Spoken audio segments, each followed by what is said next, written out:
pengungsi. Dari hasil penelitian yang didapat bahwa sudah ada rancangan peraturan presiden dan dalam bentuk naskah akademik yang mengatur secara spesifik mengenai pengungsi dan belum ada tahap lanjutan untuk legislasi ke DPR.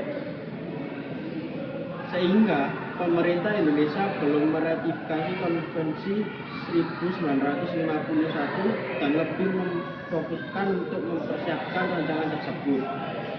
Pengungsi 1951 yaitu karena konvensi tersebut Indonesia mengikatkan diri kepada Konvensi 1951.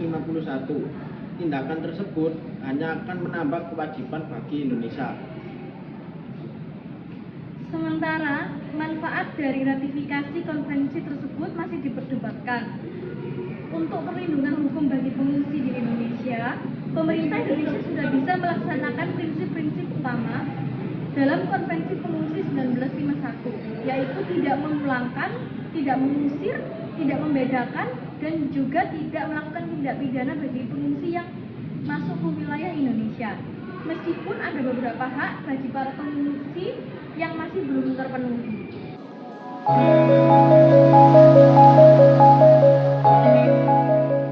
Konvensi 1951 merupakan titik awal dari setiap pembahasan mengenai persoalan pengungsi. Dalam beberapa hal konvensi ini dipandang sebagai pembuka jalan karena pertama kalinya dalam sejarah di mana sebuah konvensi telah memberikan definisi umum tentang seorang pengungsi.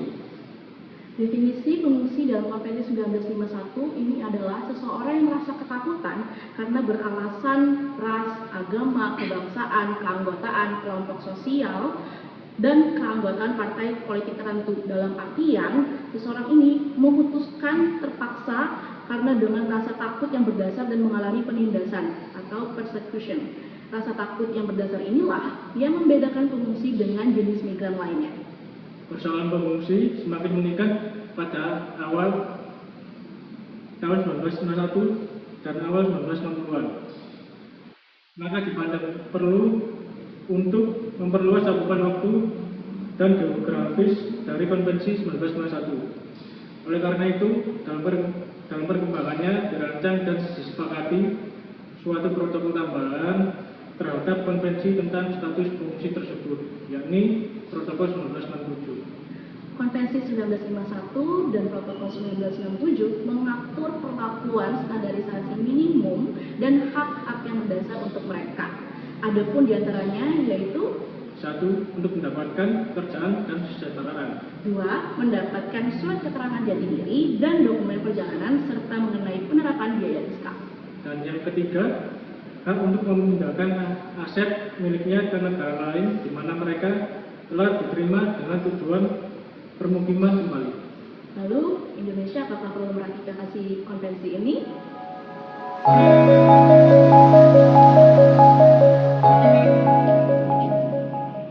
Status Indonesia yang hingga saat ini belum menjadi negara pihak Konvensi Pengungsi 51 dan Protokol 67 membuat Indonesia dalam menyikapi permasalahan pengungsi yang ada di wilayah Indonesia terbatas. Berbeda halnya apabila pemerintah Indonesia memilih untuk meratifikasi Konvensi Pengungsi 51 dan Protokol 67. Ada beberapa faktor yang mempengaruhinya. Pertama, faktor ekonomi. Adalah suatu aspek yang paling penting untuk keberlangsungan dan kemajuan suatu negara. Indonesia sebagai negara yang memiliki status sebagai negara berkembang, tentunya perekonomian yang ada di Indonesia juga belum sebesar dan sebaik negara-negara maju yang ada di Eropa. Persoalan-persoalan domestik yang ada di dalam Indonesia sendiri masih sangat banyak dan kompleks. Angka kemiskinan serta pengangguran yang banyak mewarnai daftar persoalan domestik Indonesia yang hingga saat ini masih belum bisa diatasi dan tuntas. Dengan secara tidak langsung bertambahnya penduduk Indonesia tersebut akibat dari adanya pengungsi yang menetap di permukiman di Indonesia menjadikan beban Indonesia untuk mensejahterakan orang-orang yang ada di Indonesia pun bertambah. Namun ideal hal yang tersebut dapat diseimbangkan apabila pengungsi yang ada di Indonesia memiliki kewajiban untuk membayar pajak ke negara selayaknya penduduk Indonesia asli atau natif. Faktor kedua ada faktor keamanan. Hambatan lain yang akan dihadapi oleh pemerintah Indonesia apabila memilih untuk meratifikasi Konvensi Pengungsi 51 dan Protokol 67 adalah hambatan keamanan. Hambatan keamanan ini tidak kalah penting untuk menjadi pertimbangan oleh pemerintah Indonesia apabila ingin meratifikasi Konvensi Pengungsi 51 dan Protokol 67. Sebagai sebuah negara, menjamin keamanan di dalam negerinya sendiri adalah sebuah tanggung jawab yang harus dipenuhi oleh negara kepada penduduknya, karena dengan terjaminnya keamanan suatu negara akan menciptakan sebuah kondisi yang nyaman dan tenang, menjalani aktivitas dan rutinitas dengan keadaan yang tenang dan dapat secara optimal. Aspek ketiga adalah aspek konteks internasional. Konteks internasional adalah suatu hal yang terjadi di luar negeri atau di luar Indonesia, namun memiliki pengaruh terhadap Indonesia dalam mengambil sikap. Dalam hal ini adalah relevansinya dengan belum diratifikasinya Konvensi 51 dan Protokol 67 tentang pengungsi. Konteks internasional juga menjadi salah satu hambatan dan alasan pemerintah Indonesia belum meratifikasi Konvensi Pengungsi 51 dan Protokol 67 dan menjadi negara pihak dari konvensi tersebut. Lanjut. Baik, jadi menurut kelompok kami sependapat dengan pemerintah bahwa Indonesia masih belum perlu meratifikasi. Dilihat dari pasal 17 hak atas pekerjaan, angka pengangguran tinggi dan pendapatan per kapita masih rendah di Indonesia. Pasal 22 hak atas tempat tinggal atau perumahan, masih banyak rakyat Indonesia tidak memiliki rumah yang layak huni.